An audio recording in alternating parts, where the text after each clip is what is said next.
আজকের সকাল থেকেই মনটা খুব ভালো আমার, প্লাস হচ্ছে বাচ্চাদেরও। কারণ হচ্ছে আজকে লাস্ট ক্লাস হবে, এরপরে ঈদের ছুটি শুরু হয়ে যাবে। আমারও খুব মজা লাগছে, সকালবেলা উঠে আর স্কুলে কিছুদিন দৌড়াতে হবে না।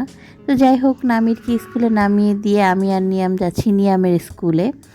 নিয়ামকে নামাবো। নিয়ামকে নামাতে গিয়ে অনেক গরম ছিল ওই দিন, নিয়াম একদম পুরো ঘেমে গিয়েছে।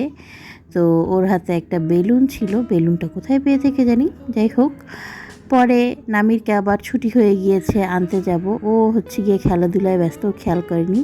দৌড় দিয়ে সে চলে এসেছে আমার কাছে, এবং সে এসে আমাকে বলছে ঈদ মোবারক আম্মু। কারণ স্কুলের সবাইকে ঈদ মোবারক করছিল, জানাচ্ছিল, করছিল বলি, সবাইকে ঈদ মোবারক জানাচ্ছিল।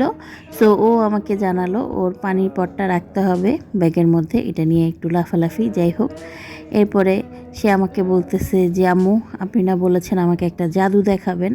আমি বলছি যে হ্যাঁ, জাদু তো তোমাকে আমি দেখাবো, তো কখন দেখাবেন? এখন দেখান। তো বললাম যে ঠিক আছে, ব্যাগটা কাঁধে নাও, কাঁধে নিয়ে তারপর দেখো, তোমাকে আমি একটা জাদু দেখাচ্ছি। জাদুটা কেমন লাগে তুমি আমাকে বলবে।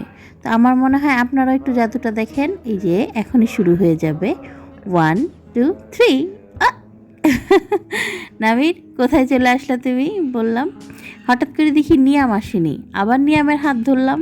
নিয়ামের হাত ধরে এই যে নিয়ামকেও নিয়ে চলে আসলাম। একটু দেরি হয়ে গেল। যাদের চুল কাটাবো, চুল কাটিয়ে পরে আমি আর আপনার ভাইয়া চলে গেলাম এলিফ্যান্ট রোডে। বাচ্চাদেরকে বাসায় রেখেই এলিফ্যান্ট রোডে চলে গিয়েছি আপনার ভাইয়ার জন্য টুকটাক শপিং করতে। তো ভাইয়া খুব চুজি একজন মানুষ, উনি ওরকম খুব বেছে পড়ে, ওনার সব কিছু ভালো লাগে না। তো যাই হোক, ওনার জন্য কিছু কাপড় কিনবো, সেটা হচ্ছে মকবুলস থেকে, এটা এলিফ্যান্ট রোডে। এবং কী কিনছি নেক্সট ভিডিওতে আপনাদেরকে দেখাবো, তো সাথেই থাকবেন।